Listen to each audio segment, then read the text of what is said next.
Hello students, in the previous video we have understood very important terminology, that is potential difference, or it is also called as voltage. The SI unit of potential difference is volt. Okay, so potential difference is equal to what? Work done in transferring charge from one point to another point. So that is potential difference is equal to work done by charge transferred. Okay, so SI unit is volt for potential difference. Okay, so ಹಾಗಾದ್ರೆ next ನಾವೇನ್ ಮಾಡ್ತೀವಿ ಅಂದ್ರೆ the very next term which we frequently use in electricity is current. Okay, current. ಹಾಗಾದ್ರೆ current ಅಂದ್ರೆ ಏನು ಇಲ್ಲಿ? So flow of charges is current, but particular ಆಗಿ ಇದನ್ನ ಸರಿಯಾಗಿ define ಮಾಡ್ಕೋಬೇಕಂದ್ರೆ the rate of flow of charges is current. Okay, the rate of flow of charges is current, right? So here electric current, it is electric current, right? So ಇಲ್ಲಿ ಒಂದು piece of semiconductor ತಗೊಂಡು piece of conductor ತಗೊಂಡು ಒಂದು conductor ತಗೊಂಡಿದೀವಿ. So ಅದಕ್ಕೆ ಒಂದು source ಅಂದ್ರೆ ಒಂದು battery, potential difference ನ ಕೊಡುವಂತಹ ಒಂದು ಬ್ಯಾಟ್ರಿನ ಕನೆಕ್ಟ್ ಮಾಡಿದಾಗ ಏನಾಗುತ್ತೆ? ಚಾರ್ಜಸ್ ಫ್ಲೋ ಆಗುತ್ತಲ್ವಾ? ಸೊ ಚಾರ್ಜಸ್ ಫ್ಲೋ ಆಗುತ್ತೆ.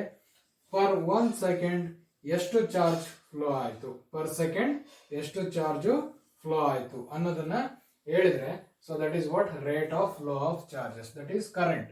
ಸೊ ಹಾಗಾದ್ರೆ current is indicated or denoted by capital I or small I. So rate of flow of charge alwa, number of charges transferred per unit time is what? Current. Okay, so when you apply this voltage to a conductor, right, so what happens? Charges starts to flow. Yav charges? Electrons. So agare electrons enagutte move agutte. Yav kadeyinda move agutte?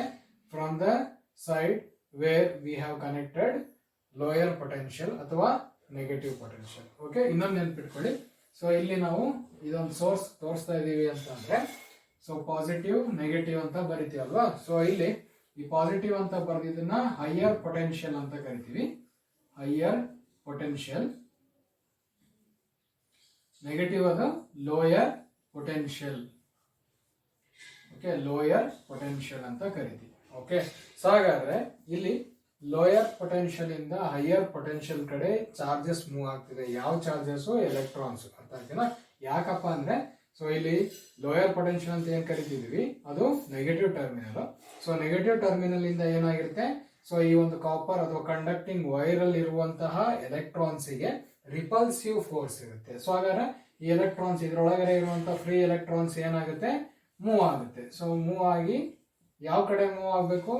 Right. So obviously it moves to the opposite side where there is attraction for electrons. Okay, so electrons ಗೆ ಏನಾಗಿದೆ? ಇಲ್ಲಿ attraction ಇದೆ. ಎಲ್ಲಿಂದ? Positive terminal ಇಂದ. So because positive terminal means what? There is a deficiency of electrons. So ಆ ರೀತಿ ನೋಡೋದಾದ್ರೆ ಈ ಒಂದು ಎಲೆಕ್ಟ್ರಾನ್ ಮೂವ್ಮೆಂಟ್ ಈ ತರ ಇರುತ್ತೆ. ಓಕೆ, ಸೊ ಎಲೆಕ್ಟ್ರಾನ್ ಮೂವ್ಮೆಂಟ್ ಈ ತರ ಇರುತ್ತೆ, ಸರಿನಾ? ಸೊ ಈ ರೀತಿ from negative to positive. So that is electron movement, electron direction. Okay, so ಹಾಗಾದ್ರೆ ಕನ್ವೆನ್ಷನಲಿ ಕರೆಂಟ್ ಅಂದ್ರೆ ಏನೇನು ಹೇಳಿದ್ವಿ? Rate of flow of charges. ಹಾಗಾದ್ರೆ ಕರೆಂಟ್ ಗೆ ಒಂದು ಡೈರೆಕ್ಷನ್ ತೋರಿಸ್ತೀವಿ, ಯಾವ್ದ್ರಲ್ಲಿ? ಸರ್ಕ್ಯೂಟ್ ಅಲ್ಲಿ ತೋರಿಸ್ತೀವಿ. Okay, so current is a scalar quantity, but you can give the direction looking at the circuit. Okay, so looking at the circuit you can give the direction. It is not going to be having a one particular direction, because ಈಗ ನೀವು ಈ ರೀತಿ wire connect ಮಾಡಿದಿರಿ ಅಂತ ಅಂದ್ರೆ, okay, so depending on the source, right, so current, amount of current will be I. Even if you connect this wire like this, so ಈ ರೀತಿ connect ಮಾಡಿ ಸೋರ್ಸಿಗೆ ಕೊಟ್ಟರು ಕೂಡ ಏನಾಗುತ್ತೆ, amount of current will be I. So this I is same as this I. Okay, ಇದು ಎರಡು same.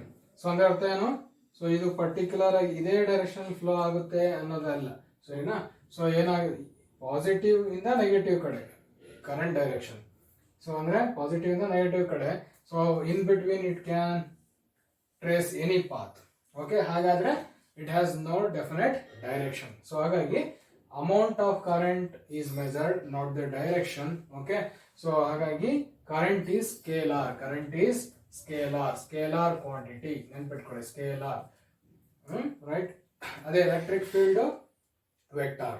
Okay, so ಅದೇ ತರ ವೋಲ್ಟೇಜ್ ಕೂಡ ಏನು scalar, I mean vector. Okay, so ಅಲ್ಲಿ ಏನಾಗುತ್ತಪ್ಪ ಅಂತಂದ್ರೆ ಒಂದು ಪರ್ಟಿಕ್ಯುಲರ್ ಏನು ಡೈರೆಕ್ಷನ್ ಹೇಳ್ತೀವಿ, ಅಂದ್ರೆ higher potential to lower potential ಅಂತ, ಸರಿನಾ? ಇಲ್ಲಿ ಇಂಪಾರ್ಟೆಂಟ್ ನೋಡಿ, ಇಲ್ಲಿ ನೆಗೆಟಿವ್ ಇಂದ ಪಾಸಿಟಿವ್ ಕಡೆ ಏನಾಗ್ತಿದೆ, ಎಲೆಕ್ಟ್ರಾನ್ಸ್ ಮೂವ್ ಆಗ್ತಿದೆ ಅಲ್ವಾ? ಸೊ ಬಟ್ ಅದೇ ಕರೆಂಟ್ ಡೈರೆಕ್ಷನ್ ನಾವು ಬರಿಬೇಕಾದ್ರೆ ಹೆಂಗ್ ಬರ್ದೆ, ಇಲ್ಲಿ ಪಾಸಿಟಿವ್ ಇಂದ ನೆಗೆಟಿವ್ ಕಡೆ ಬರ್ದೆ ಅಲ್ವಾ? ಸೊ ಹಾಗಾದ್ರೆ ಯಾವುದು ಕರೆಂಟ್ ಡೈರೆಕ್ಷನ್ ಸರಿ ಅಂತ ಅಂದ್ರೆ, so this one, positive to negative. Okay, so current direction is always from positive terminal to negative terminal, or in other words higher potential to lower potential. Okay, so higher potential to lower potential ಏನಿದು current direction. So ಅದನ್ನ ನಾವೇನಂತ ಕರಿತೀವಿ ಅಂದ್ರೆ ಇಲ್ಲಿ conventional current direction ಅಂತ ಕರಿತೀವಿ. So what is that conventional current direction? Higher potential to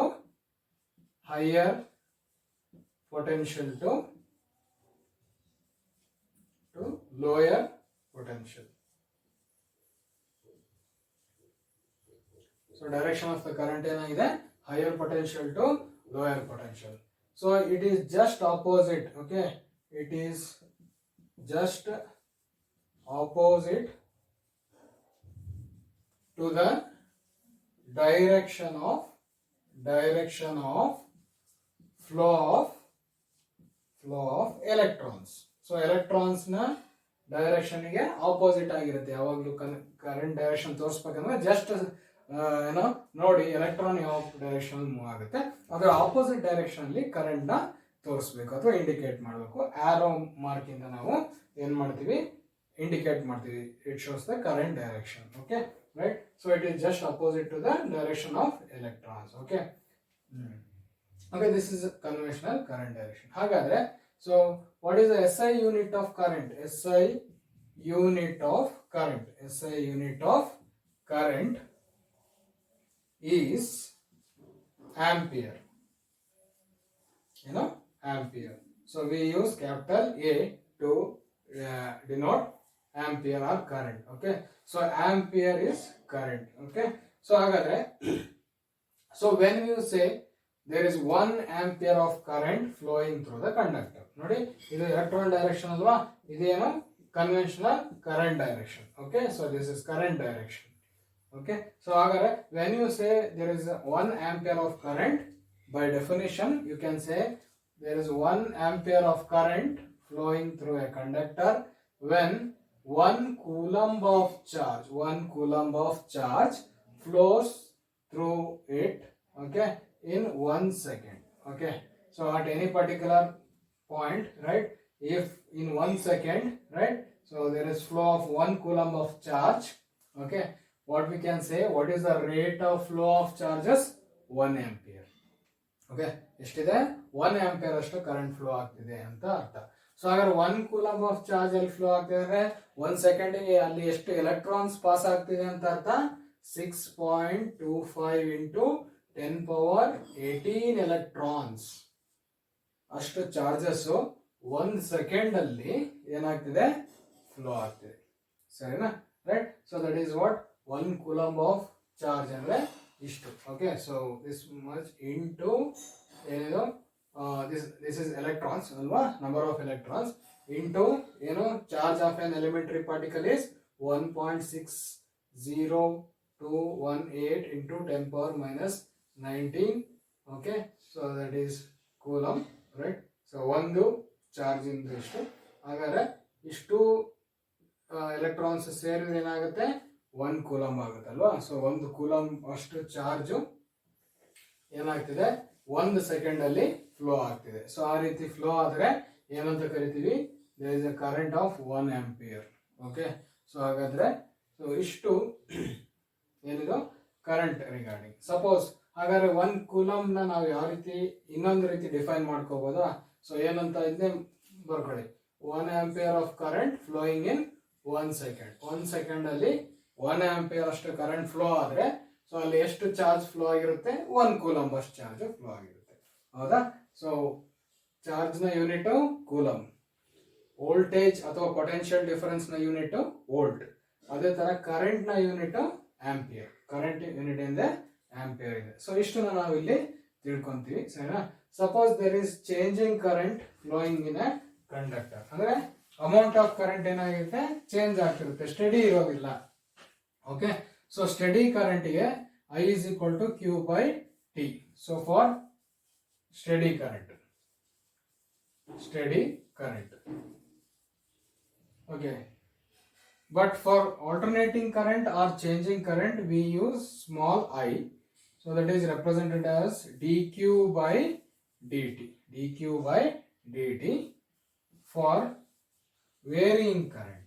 So it can be sinusoidal or any other varying current. So we use this term dq by dt for varying current or changing current. We use small I. So then dq by dt. Okay, that is amount of difference in the charge per the time in which that amount of current, that amount of charge is flowing. Okay, at any particular point. Okay, so allige. So this is regarding what? Current. So I think we have understood what is potential difference and what is current in our a couple of videos. Okay, so next we will see the types of current. Okay, there are 2 types of current that we will see. Okay,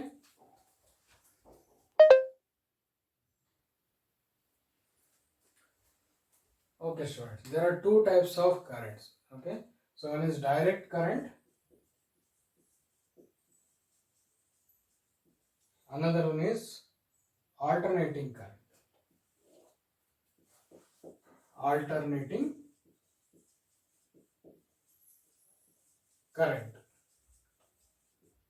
Okay, so direct current and alternating current.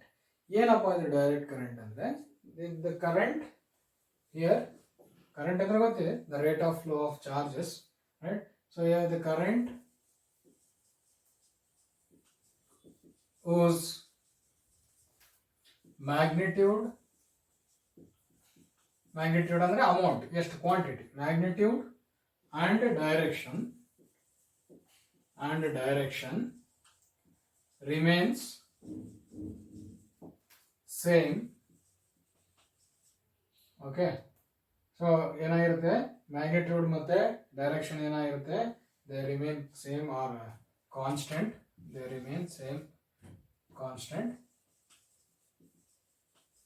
with respect to time.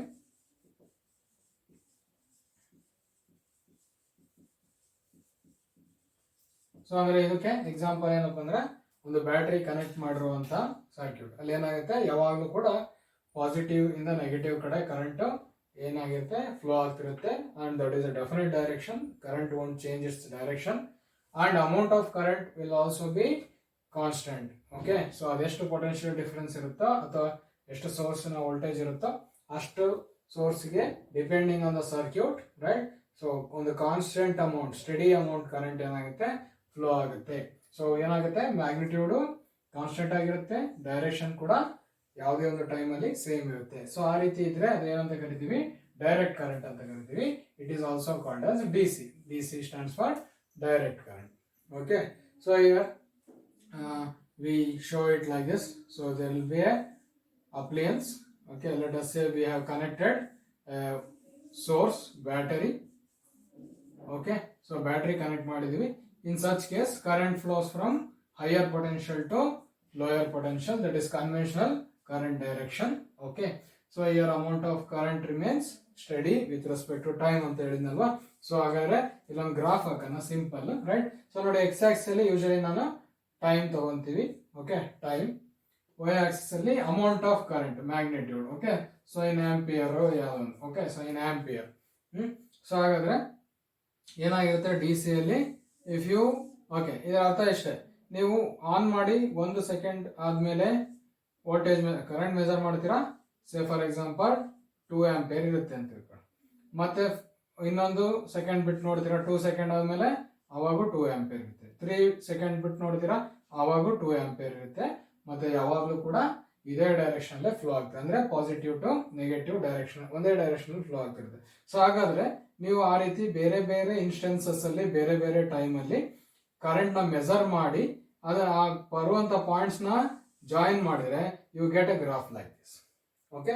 So ಹಾಗಾದ್ರೆ ಇದೇನಿದು ಒಂದು D C current ನ ಅಥವಾ direct current ನ graphically ತೋರಿಸುವಾಗ ಈ ರೀತಿ ಕಾಣುತ್ತೆ, okay, with respect to time, okay. Time in seconds ಆಗಿರ್ಬೋದು, ರೈಟ್. ಸೊ ಏನಾಗಿರುತ್ತೆ amount of current, magnitude and also direction, okay. ಇದು ಕೂಡ ಎಕ್ಸ್ ಆಕ್ಸಿಸ್ ಅಲ್ಲೇ ತೋರಿಸ್ತಾ ಇದೀವಲ್ಲ, ಸೊ ಡೈರೆಕ್ಷನ್ ಕೂಡ ಸೇಮ್ ಇರುತ್ತೆ. This is how we represent direct current. So ಅದೇ ತರ ಆಲ್ಟರ್ನೇಟಿಂಗ್ ಕರೆಂಟ್ ಬಂದಾಗ, ಸೊ ಇಲ್ಲಿ ಏನಾಗುತ್ತೆ ಅಂದ್ರೆ the current whose magnitude changes instantaneously